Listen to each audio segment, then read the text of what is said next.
Now, just in case you may or may not know, the NFL draft is not too far away. We're looking at about a month right now, a little bit more than a month. The draft is, I believe, on April 20 something, and of course, it just turned March. So today, as you can probably guess by the thumbnail of this video, I am going to be telling you 5 players that should be on the Falcons draft board, and in my opinion, the 5 players that are best for the Falcons in order. Now, before we get right into the video, make sure to like and subscribe. Turn on that notification bell. All that information is going to be up here. Help me out a little bit, guys. And without further ado, let's get right into the video. Now, for number 1, I like Greg Rousseau. Now, of course, many of you may not know Greg Rousseau as of right now, but if it rings a bell, he played last year and set out this year. Went to Miami, and he was an absolute stud in 2019. Of course, sitting out this year is going to give him a bit of, a bit of a disadvantage. However, his strengths are insane. Instincts, his ability to play in a 3-4 or 4-3, his active hands, his ability to shake blocks. It's incredible, and he's 6'7", over 260 pounds, depending on who you ask. He's a fairly slimmer guy, a fairly lankier guy, but you don't see somebody as lanky as he is with his strength that often. And that's what I really think is great about him. This guy has insane strength, insane instincts. He's a huge guy. I say that I can compare him to easily somebody such as, let's just say, Danielle Hunter. Both very tall, both very fast for their sizes, and they have similar strengths. Now, of course, the weaknesses, this guy's a one-year wonder. He did only play 1 season, which is, of course, a significant weakness for him because we don't know what kind of shape and conditioning he's in. He also is a pretty raw guy. He needs some development, and, of course, he doesn't have a lot of moves. That's another thing you notice. You won't see him do a swim or a spin. He really had his way with those offensive linemen in the ACC. And then, of course, he already has had a serious ankle injury, what happened in his freshman year. So he's already had an injury. He has a small injury history where he actually had to have surgery on that ankle. So those are just a couple of weaknesses. But in my opinion, the strengths completely outweigh the weaknesses in this situation. Now, for number 2, I have Kyle Trask. And a lot of people are going to really bash me for selecting Kyle Trask over Justin Fields, but let me tell you why. Kyle Trask, great ball placement, probably the most accurate passer in this draft. His pocket composure is incredible, and he's probably one of the more talented and intelligent quarterbacks in this draft. People tend to forget that this guy had 43 passing touchdowns in a couple, 12, 10 games, something like that. This guy was on pace to hit the record that Joe Burrow set in the SEC a couple of years back. So this dude, he's definitely an insane quarterback. I believe that he's a great competitor. He's a great decision maker. He has great timing on his passes. And, you know, he's a really great quarterback. I really like Kyle Trask coming out. However, his weaknesses, he's pretty much a statue in the pocket. I mean, you see him in the pocket and he does not move a lot. He's not really a good running threat. He won't run out of the pocket and extend plays. He needs to improve in pocket manipulation. He won't be able to bail out his O-line. And while he has enough arm, his arm talent and arm strength isn't quite ridiculously amazing. Like, it won't jump off the screen. However, again, I believe that the strengths completely outweigh the weaknesses here. Now, for my third guy, we have Justin Fields. Justin Fields, he is a great quarterback. Probably the most talented, has the most upside in this draft from any position. He has a tremendous skill set, an accurate passer, and his arm strength is insane. It really jumps off the screen as opposite of Kyle Trask. His arm strength jumps off the screen. It's incredible. He's very aggressive. He will throw the ball down the field on 1st and 2nd down, and he's able to throw into tight windows, and of course his elite mobility and athleticism are also worth noting.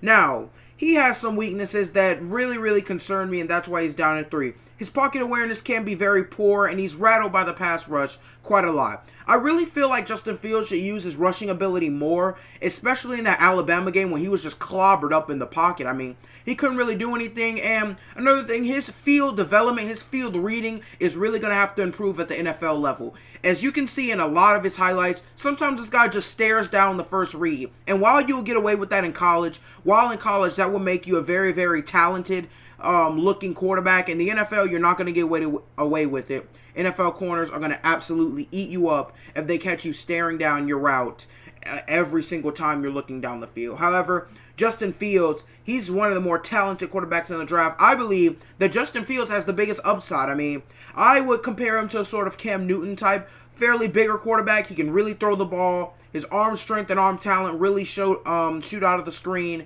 They really possess themselves when you're looking at his highlights. And of course, he's not the most accurate quarterback. That's another weakness. Sometimes he's not accurate. But then again, I feel like that's one thing he can work on at the NFL level.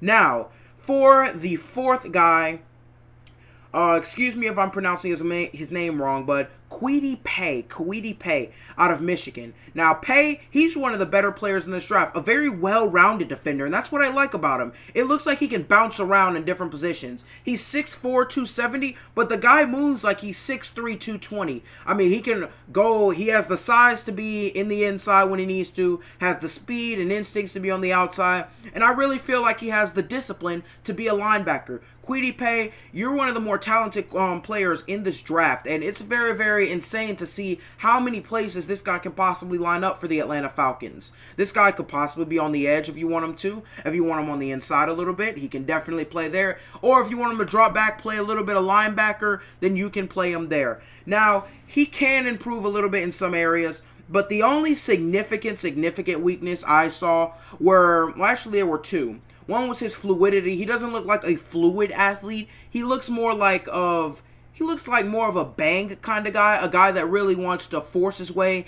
into the backfield. And while that will work in college, most of the time that doesn't quite translate to the NFL.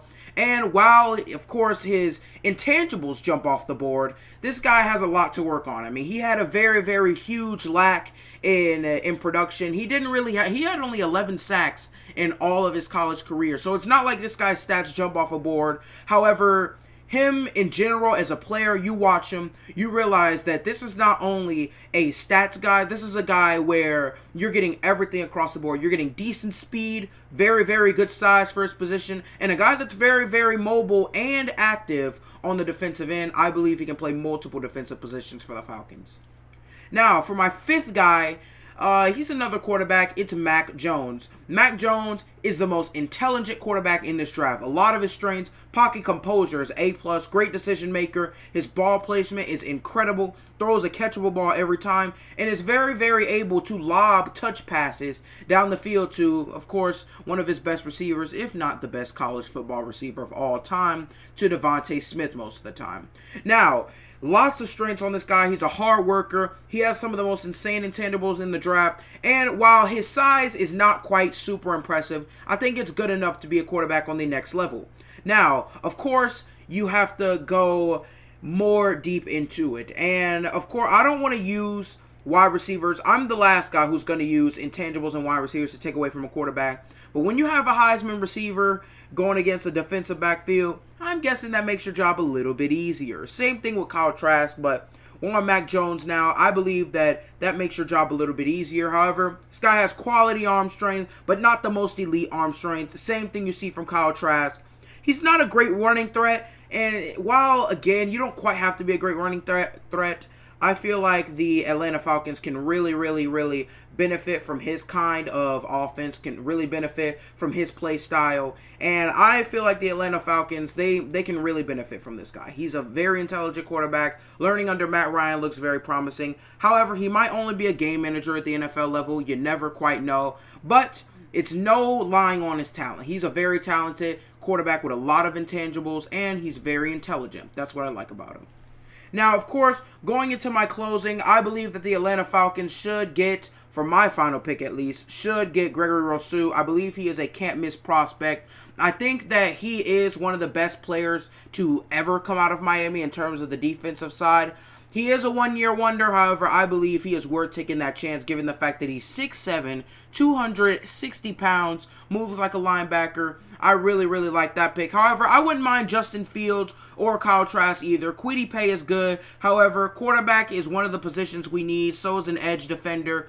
So I wouldn't mind. I think that all the players that I listed are very, very talented.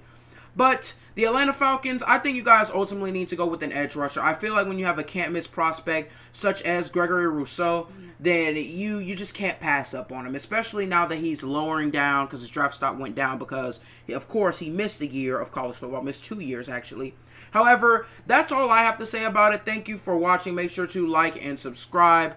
Also, check out my podcast on Deezer. I'm also on iHeartRadio. I'm also on, what's the other one? I'm also on Spotify, so check all of those out. Link in the description. All those links will be in the description. Instagrams, all of that. You guys already know. Now, before you go, stay loved, stay blessed, and without further ado, gonna end this video. Thank you for watching.